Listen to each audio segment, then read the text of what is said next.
Number 4 and number 5 in the fan rankings, Orange County SC, where they have made some additions. Oh boy, have they made some additions. John, tell us about them. Yeah, I mean, we do have to start with the negative. Owen Lamb got sold. Dylan Powers and Marcus Nakeem are gone. Other than that, I mean, like said, the Kasipli retiring, but it's not a huge overhaul. The additions, especially up front, are crazy. Tristan Traeger coming in at a forward spot. Chris Heggert re-signing permanently. Ryan McKinnon, obviously, after winning the League One Golden Boot, is here. Some changes further back with Usman Silla in the midfield, who could be a good one to add. And then Tom Brewitt, the headliner, into the back line. Listen, Ryan, this is on paper a great team, right?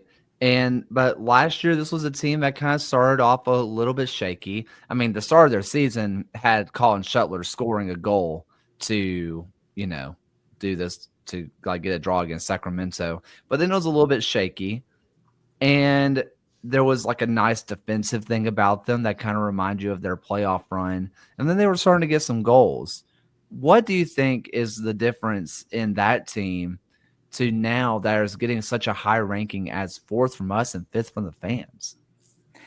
I really have to say it's down to just the signings that they've made. I mean, we've mentioned Liam McKinnon and Tristan Traeger, Chris Heggert as well, but this was an Orange County team who had a negative goal differential in the Western Conference from last season with just 38 goals on the year, yet they ended the season with 8 matches unbeaten as they went into to end the regular season, and then only to lose to the eventual league champions Colorado Springs in the playoffs. This was an Orange County team that felt like they had a lot of momentum kind of to end the year and to go into this offseason and make the splash signings that they did. It really puts like a lot of hope back into the fan base that they will just kind of continue on with this momentum into this 2025 season.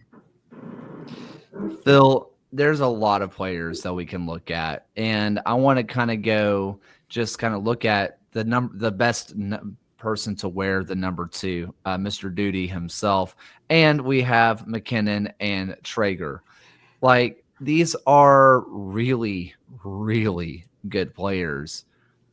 Is that enough to really get them over the hump to get them back to their championship winning form?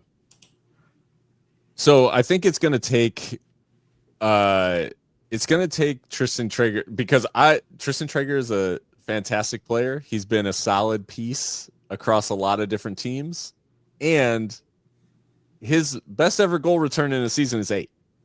So like, I think in terms of output, the expectation for Mr. Traeger is going to be a lot higher this season. And that's just the reality. Like, if you're going to lead the line like this, then you've got to have the output. That being said, McKinnon scored obviously a boatload of goals in League One last year. So he's got the supporting cast around him to be able to like maybe take the pressure off a little bit. But I think it's important that Traeger has like a volume year for Orange County if they want to be this high. I think it's hard to look past the signings that they made. They have gotten significantly better across the team.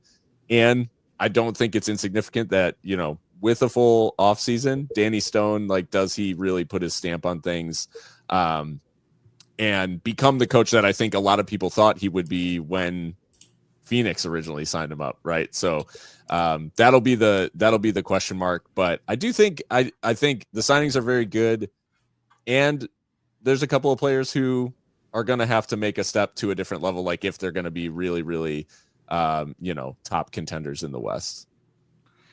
John, when I was looking at this team, I was looking at a back line that I liked. I was looking at a midfield that I also like. Kyle Scott getting a lot of love in the chat. You bring in a Tristan Traeger, bring him home to Orange County, and then I see McKinnon, and I'm thinking that in my brain this is just Olowski 2.0, right? Mm-hmm. I have them as the best team in the West right now. Talk me off of my cliff because I think so highly of them. I mean, I've got them number 2, so it's not like I'm far behind you. I think the thing for me is finding the chemistry in the attacking sense. Like, we've seen a lot of good players come up from League One. Not all of them recreate their form in the same way. while I really believe that McKinnon has the potential to be awesome in the championship and get an MLS move, that's not a guarantee.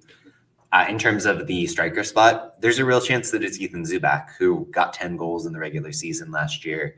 And where does that put Traeger? Is he playing on the right, but you want to have Bryce Jamison in the shop window? It's an interesting balance to strike.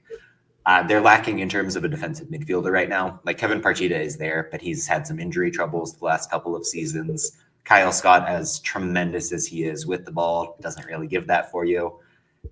The center back group is thin. Like if you look at Ashton Miles, he's 20 years old. He's great, but he's 20. Tom Brewitt hasn't been in the league in a couple of seasons, and his experience came with bad Hartford teams. Again, a player I like on paper and I like according to the stat line, but how is he going to mesh with the young kid next to him? There are question marks in terms of the balance through the spine of this team that personally I think Danny Stone is going to figure it out. But if things go wrong, like we're going to understand what the issues were from the moment we're talking about it right now. Ryan, you're my schedule guy. When does Orange County go back to Phoenix?